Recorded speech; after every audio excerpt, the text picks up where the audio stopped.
Welcome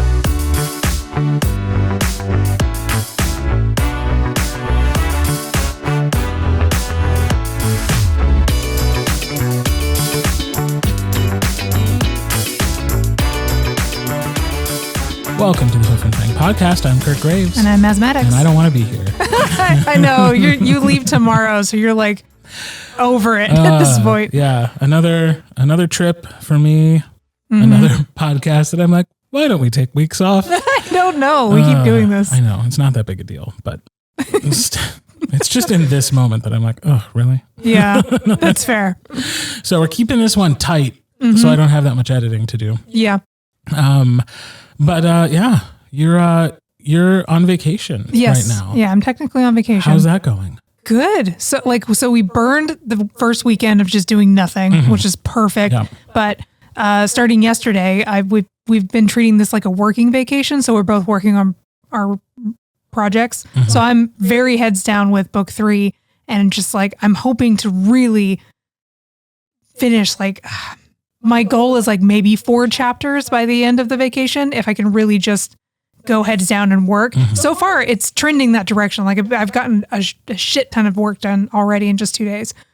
So yeah, and I think this coming up vacation, we're going to celebrate my birthday. So I'll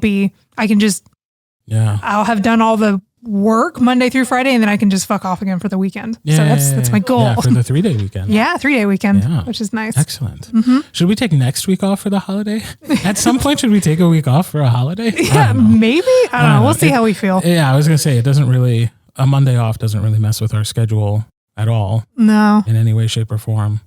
So we'll see. Listeners might just get lucky. Yeah. I will say, I hate it when the podcasts I love take weeks off because I'm like, oh, come on. Yeah. I depend on this. Yeah, same. Know? Yeah. I'm like, well, what am I supposed to do now? Like my Wednesdays are shot or something. Mm-hmm. So, yeah. No. So what about you? How's your, I know you're busy as hell. Yeah, I was going to say, so my week, I guess, is 3 days long. I came in Sunday and worked, and then finished up a book today, finished a different book last week, got out the episode for Only Skin Deep. Yep. Yeah, since we recorded last week, I've finished 3 books. My God. They're all co-narrations, but still they're all, about 4 hours each. So I've done about 12 hours of audio. It's a lot. If I include what we put out for Only Skin Deep. Mm-hmm. And that is a lot. Yeah. But, when you're leaving, you kind of have to. You have to you kind of have to front load. Like if I'm leaving for one of the last weeks of May, I have to front load the front of my May so that I don't lose just a bunch of income. Yeah. I just lose a little bit of income. Yeah, it's a little tiny bit. Yeah. So it's been a lot of work, but we got it done. Yeah. We are moving on. Good. I'm so thrilled with the way the project I was working on last week turned out. It's the 3rd book in the Teachers in Love series, which awesome. I know this is a podcast about queer speculative fiction, but if you do also enjoy contemporary moments, especially with 2 dudes, the Teachers in Love series is quite popular. And for good reason. They're very well written and full of heart and spice. Love it. So the 3rd book is coming out soonish. I don't remember. Maybe July. I don't know. Okay. But we've recorded the audiobook. Sweet. And my co-narrator is Ronnie Butler, performing as Evan Parker, his romance pseudonym. Mm-hmm. And he's great. Awesome. So good. I'm very happy with that. I get to work on that while I'm gone. Mm-hmm. So, yeah. And otherwise, it's just more. Every day is a new romance. Literally every other day has been a new romance for the last week. So. Ooh, that's crazy. Yeah, which means I won't remember a darn thing about them. For sure. Watch one of these books be like one of the most popular things I've ever done, and people will want to be like, "Oh my God, tell me all about this person," and I'll be like, "Who? What? Yeah. When?" Yeah, I can't. I imagine you have to just purge that from your brain because you have to move on to the next project. Yeah, it's not going to retain that. That's insane. No. So, I've already forgotten. Yeah. So that'll be fun when the next book comes along, and then I have to refresh my memory. But yeah. So that's May is almost over. Once we get back from this trip, it'll truly almost be over. So wow. So for our listeners who are in the U.S., it is the Friday before Memorial Day. I hope you guys have some fun plans. Yeah. Ways to relax, chill. Memorial Day, like, it's like anytime we have a holiday in the US on a Monday, that means Sunday's going to get crazy, right? Typically, right? yeah. Like you don't actually do anything on the holiday. No. Because that's like your time to recover before going back to work on Tuesday. Right. And of course, we should also be taking time to acknowledge the people who have died in defense of our country, regardless of what you think about that sort of nationalism. Yeah. People in good faith went and gave their lives. So that's what it's about. Yeah, so it's weird that spend like, I don't know. It's supposed to be like a really solemn heavy day. Yeah, but usually it's party. Yeah, people are really living it up on those Sundays. God bless the USA. Yep. I mean, that's pretty normal for us. We're like, oh, this is a sad thing. Let's grill and set things on fire. Right. Yeah. Love it. The U.S. Yeah, the U.S. Yay. How about you? How are things going with the writing? Good. I got a lot of word count done, but a new exciting thing is I got the cover for, what book is this? Steal the Key. I'm working on book 3 and I don't want to say the name because it's kind of a spoiler. So I'm always worried I'm going to like slip and say something. We can do the beep if you ever do. Yeah, there you go. So I got the cover for Steal the Key yesterday and it's very cool. So I'm probably going to schedule some type of cover release for the Patreon first before I blast it out to everyone else. Yay. Which is cool. But I don't know what the date is yet. I need to like figure out the release schedule. So now that I have every piece that I need to set this up, now suddenly it's real and I'm getting scared. So I have to figure out a blurb, a release date, and like get all that situated. And now suddenly I'm like, but you have this week to do that. Yeah, so exactly. I can just panic tomorrow and then figure it out. That's the normal cadence. Sure. So panic, have a cup of coffee, figure it out. Yeah. Move on. Exactly. Move forward.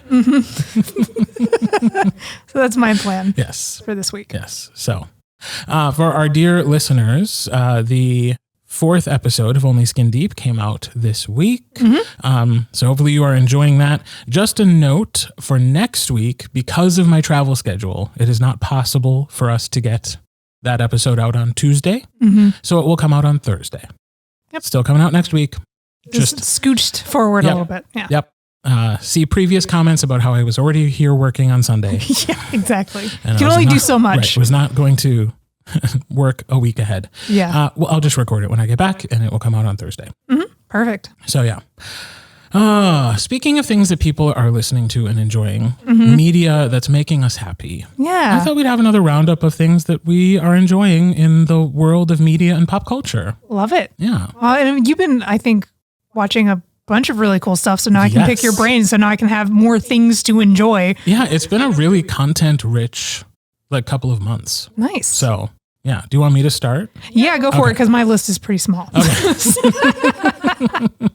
Well, first and foremost, I have to say, as a nerd, the latest release from Disney Plus, the series X-Men 97, has been fucking everything. Yeah. It is fantastic. That's awesome. They did an amazing job. It looks incredible. It harkens back to what we were used to in X-Men 92.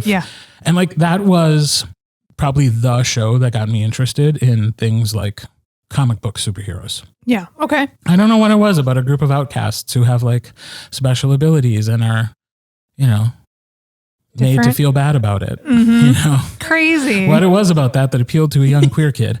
But I really connected with those characters and love the expansive universe that X-Men has created over the last like 60 years. It's wild. Yeah. But I've loved this series. It was 10 episodes. Everyone hit. Oh, cool. It's fantastic. I didn't know it was only 10 episodes. In my brain, I guess I was thinking like the old cartoon series where there's just a ton. Where it was basically one season that went on and on and on and on. Yeah, exactly. Yeah.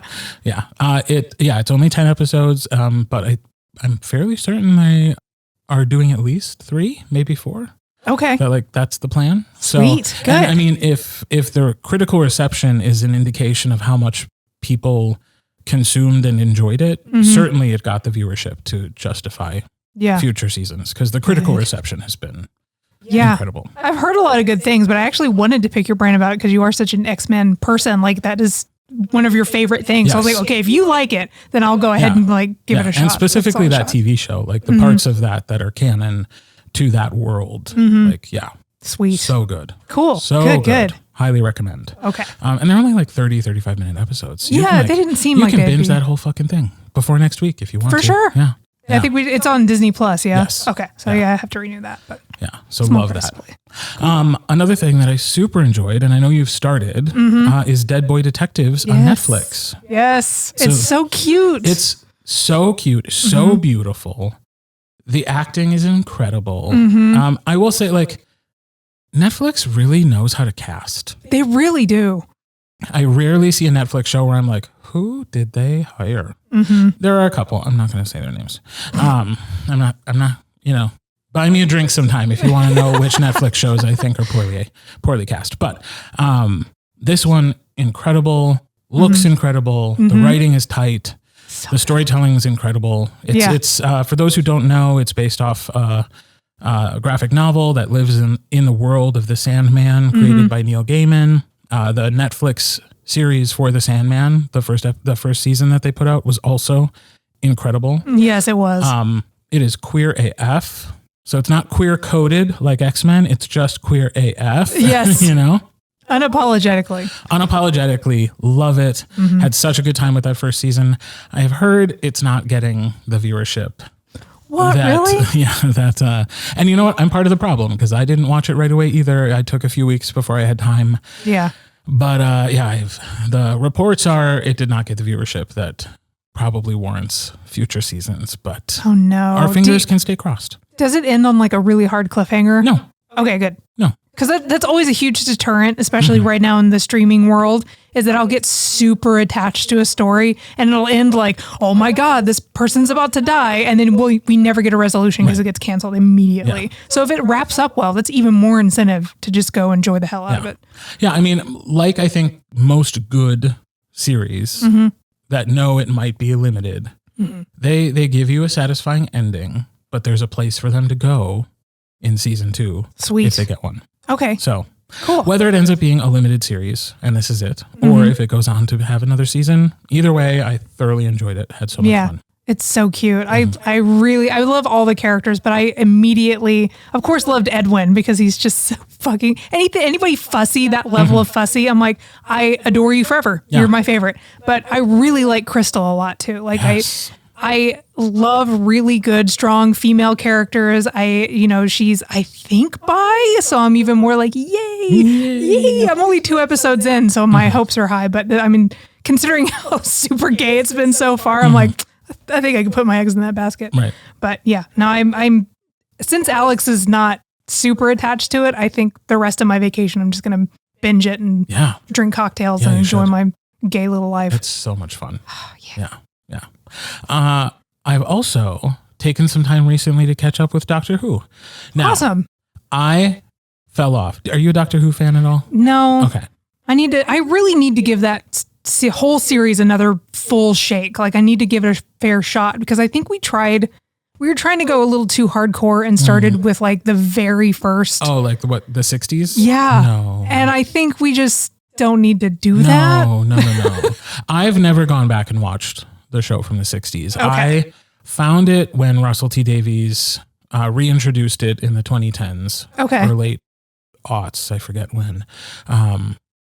And I just really enjoyed it. Yeah. Like, it might be too camp. Oh, yeah? For Alex. And maybe even too camp for you. Because, like, it's sci-fi. And it is emotionally rich and heartfelt. But it does not take itself seriously at all. Okay. So it's silly. Like there are times and like people who I know who I'm like, oh, you'd probably like Doctor Who, and then they don't. It's because it's silly. Okay. It gets silly, and That's it's like, fair. really, this is what's happening. It's like, yes, this is what's happening. Shut up and live with it. But when it hits, it is one of the best shows on TV. Okay. It has some of the coolest antagonists on television. Nice. I have nightmares to this day about the Weeping Angels. Yeah. Well, I know about them because they're so ingrained in pop culture. Yeah. Like it. Yeah. Fantastic. And like when they get actors that just like make the role their own, it's so exciting.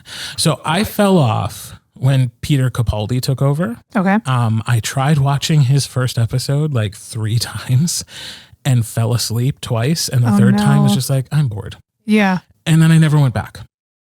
So for his whole run, I didn't watch. And then Jodie Whittaker took over as the first female doctor. Yeah. And I had sort of the inkling to like, maybe I'll check it out again. But I was like, oh, I missed like 2 or 3 seasons while this other guy was there. I was like, do I have to go back and watch all of that to enjoy these? And if I do, I don't know. Maybe it's just time to let it go. But they just did a run of 3 or 4 specials that came out over the holiday season, like this last winter. Okay. Where David Tennant came back Ooh. to play the doctor. Nice. And that then set up Ncuti Gatwa taking over. Okay. Who is in the Netflix series, another very well-cast Netflix series, Sex Education. Okay. And like the doctor is canonically queer. And it's like, nice. I was like, all right. I'll come back. So I watched those specials as a way to get back into it, which I think was so smart of them because I did act like I had an entry point without going all the way back. Yeah, for sure. So I watched those and now I'm excited to continue on with the new series. And maybe at some point I'll go back and watch the Jodie Whittaker years. I don't think I'm going to go back and watch the Peter Capaldi years. Audience, tell me if I'm wrong. Yeah, maybe it's really good after the first episode. Yeah. Like there's plenty of shows that I've watched where you have to get through the first 3 episodes and then you're like, all right, I'm in it. But like the first 2 kind of suck. So yeah, I didn't love, and it's like that episode, if I remember correctly, has like lizard people and a dinosaur tromping through London. So like I should be invested. Yeah. And I was bored and I fell asleep. That's too bad. So yeah. Listeners, tell me, should I give the Peter Capaldi years a chance or maybe just go back and watch Jodie Whittaker or just continue on with Ncuti and enjoy myself? So since I tried to go back way too far, if I jump into these specials, could I just pick it up from there? Or would I be like, what the fuck's going on? No, okay. I would. I wouldn't want you to actually miss some of the great stuff that happens. So if you go back and you start with the Russell T Davies series, Christopher Eccleston is great, but you could tell they were still finding their footing a little bit during that first season. Okay. But they introduced Rose as the companion, who is like iconic. Nice. So there's so much to love in that first season, even though I don't think it's as good as what happened once David Tennant took over. And then David Tennant had a great few years. Matt Smith took over. Matt Smith had a great few years. And then it was Peter Capaldi. And I gave up after half an episode. So, but there's so much great stuff in those first few ones that like worth going all the way back. I would say go back and watch those. Okay, cool. Because if you don't like those, you won't like what's happening moving forward. It's fair. Not like the tone changes that much. Right. So why not go back and watch from the new beginning? Yeah. Well, and I know Jinx Monsoon's in the newest one, right? Right. Another big motivator. Yeah. Because I just saw Jinx Monsoon in New York for her second time playing a role on a Broadway or off-Broadway stage. I've seen them both now. Nice. So like now I have to go see her every time she's on Broadway or off-Broadway. Yeah. You know, hard not to love her. Right. You know, so I'm excited. I haven't even watched that episode yet, but. Oh, she's only in one? I thought she was like the main bad guy. Maybe I just wanted her to be. Usually, they do sometimes recur, like bad guys, but most of the time, it's like a bad guy for an episode. And then maybe they'll come back like another time, but usually it's like an episode. Okay. Arc. So I'm assuming that's what she has. I've just seen like stills and a couple clips of her just screaming, and I'm like, what is this? Yeah. Like, I don't know. Now I want to watch the entire season just so I can get to that and be like, yay. Yeah. So I think she's really like right at the beginning. Sweet. But I just finished watching the specials, so I have to jump into the series now. Awesome. Yeah.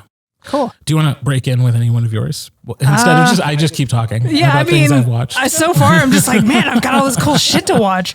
Let me see. I think the only like show that I've really been consistently watching has been the Delicious in Dungeon anime. Okay. I love the shit out of that anime so much. It's so stupid. Like the whole group of people are just all idiots. And so it's a group of idiots with hearts of gold trying to not die in a dungeon, and they're trying to save this one knight's sister who gets like eaten by a dragon, and they have to like go get her, like cut her out of the dragon and then resurrect her because she fucking died. Right. So as like, one does when one is eaten by a dragon. Right. I was like, well, I don't know what the hell y'all were expecting her to be alive, because this has taken us off like half a season to get to this. A lot of television shows make it seem like if you're swallowed by a monster, you end up in like a large, well-lit cavern, floating on some like previously consumed objects, and then you just hang out there and are able to breathe. Yeah, it's fine. It's like a Pinocchio situation where there's like, oh, this is where we live now. Yeah. We're just gonna go fishing. Like, it's nuts.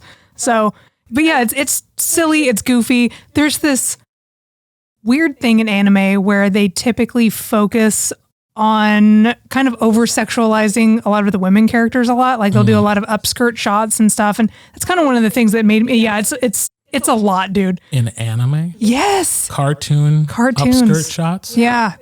They call it fan service. So like the ladies will be like doing something, and every time they move, their boobs jiggle a ton, or they'll like go into a transformation and you get like panty shots constantly. With this anime, they're doing it very similar, but for a stocky dwarf man. I've seen his underwear so much, and they're so brave for that. Like, I just love that they're like, no, we're going to give everyone what they want. Panty shots of this fucking dwarf. So that's a huge selling point for me. I actually bought Alex a sticker of the dwarf with his like ass out, and he's like, I'm putting it on my computer. But it's funny. It's good you two found each other. Yeah. We get our weird sense of humor. But yeah, it's just really funny. The world building's fun. They're doing some cool shit with mythical creatures that are typical in like fantasy games and stories and stuff, but they're kind of putting their own spin on it. Like they had a Kelpie show up, and I was like, oh yay, Kelpies, the underwater horses, right? And it turns out that it's kind of like a Kelpie / siren, where it was actually luring this one knight who had befriended it over his several times going into the dungeon. And then he tries to drown him and eat him because it's actually a meat eater. And I was like, that's cool. So they were just kind of, I think it's neat. They end up having to, of course, kill it, and then they eat it, and it's delicious. But because that's the whole premise of the story. But yeah, it's fun.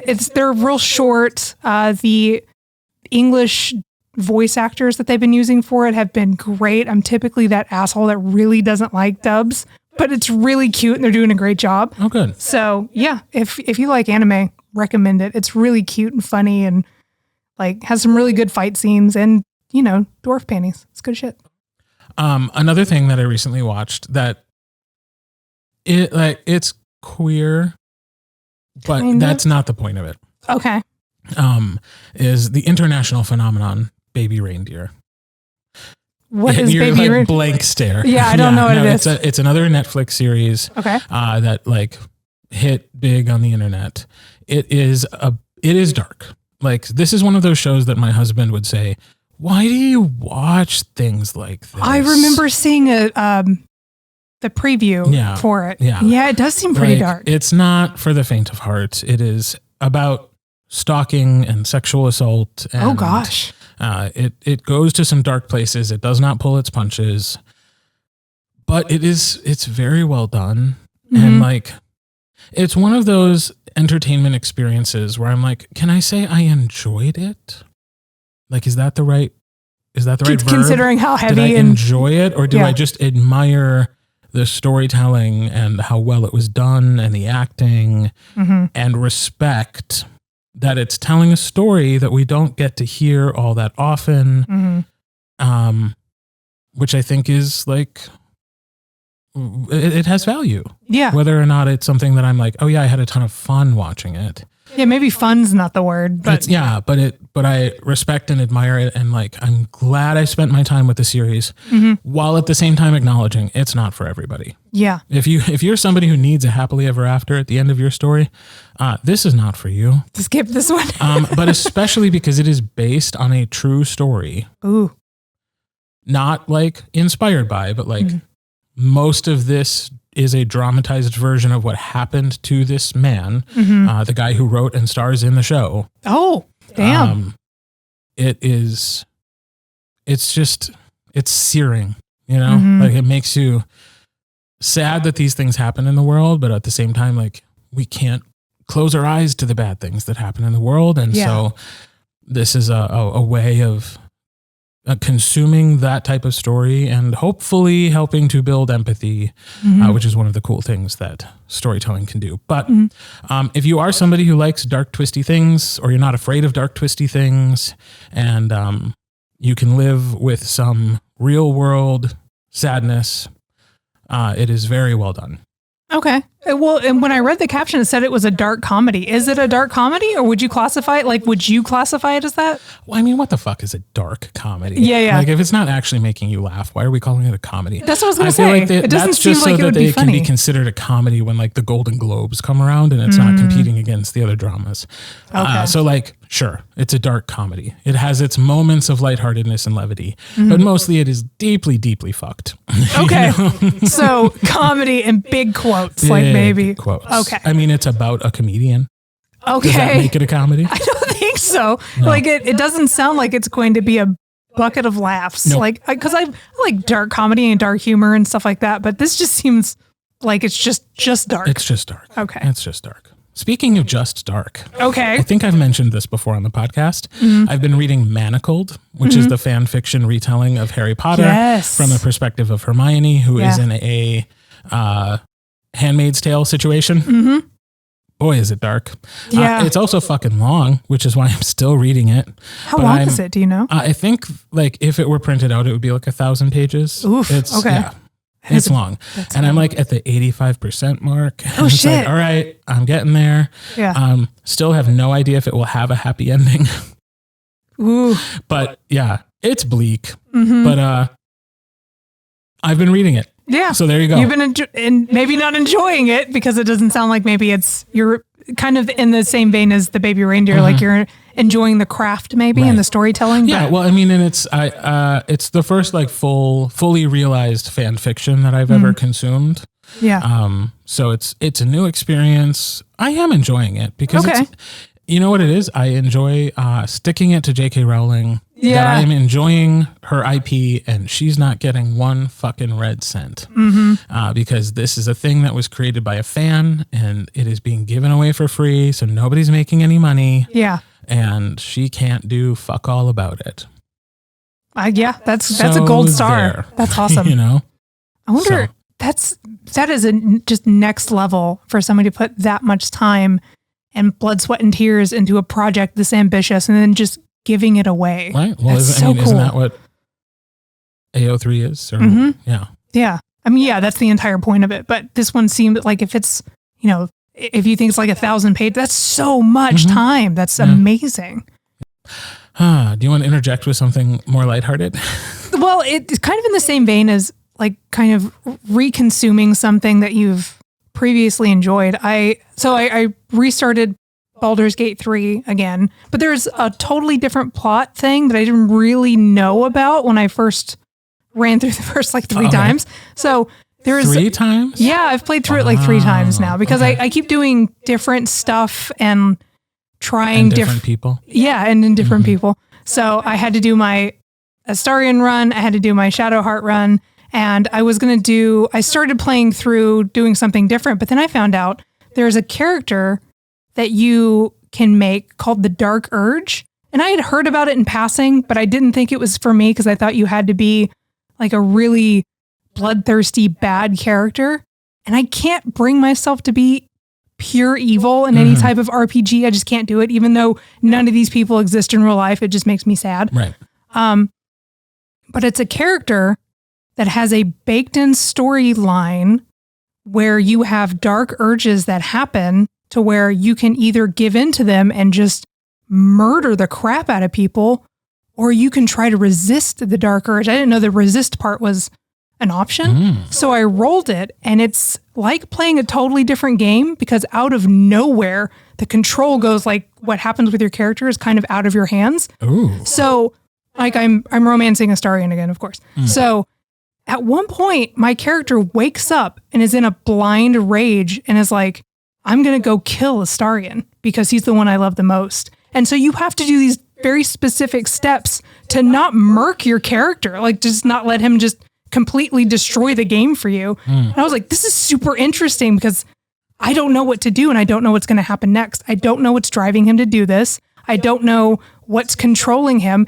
And all of your companion characters are now responding to you differently, and the game is totally different. So I'm like playing this game kind of somewhat in a new perspective, because there's this looming threat that's constantly around. And every time I resist the urge, I feel like I'm pushing myself to something catastrophic, and I don't know what it is yet. Yeah. So it's been kind of fun to kind of re-immerse myself back into this totally different branch of lore that I didn't experience the first couple times I played. So it's been kind of cool. It is fun. Yeah. Great. Yeah, I love discovering new things or rediscovering old things. Yeah. It's kind of that. The first thing I said, not at all what I meant.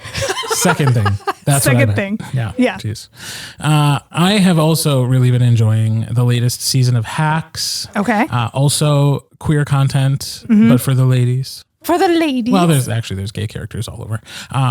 But one of the main characters of the show is a bisexual female. Nice. Have you watched this show at all? It's so fun. Oh, I've seen I've seen the cover. Fun. It's about a Joan Rivers type comic who ends up hiring a younger comedy writer who is the bisexual girl. Okay. And it's like generations clash. Nice. As they learn to work together and eventually like each other. And this is season 3, and the first 2 seasons were so strong, and season 3 is so strong. Nice. And it's just been like a joy. Is it to be watching. funny? It looks like it is funny. Okay. Yes. It's a show about a comedian that's actually funny. Okay, good. I was about to say I'm nervous. No. Okay, Yeah, sweet. It is a bit cringy, as all things are, when they feature an actor playing a stand-up comedian. Like that is such a specific skill set. But I will say Gene Smart, as the seasons go on, like gets better and better at like playing a stand-up, because like is it kind of like Marvelous Mrs. Maisel, where she's like, I mean, totally different plot, but yes, similar issue where it's like, but I will say Rachel Brosnahan sort of killed it. At playing she did a really good job. So I was like, is it kind of like that, where she kind of is rough at the beginning, but then grows? No, it's just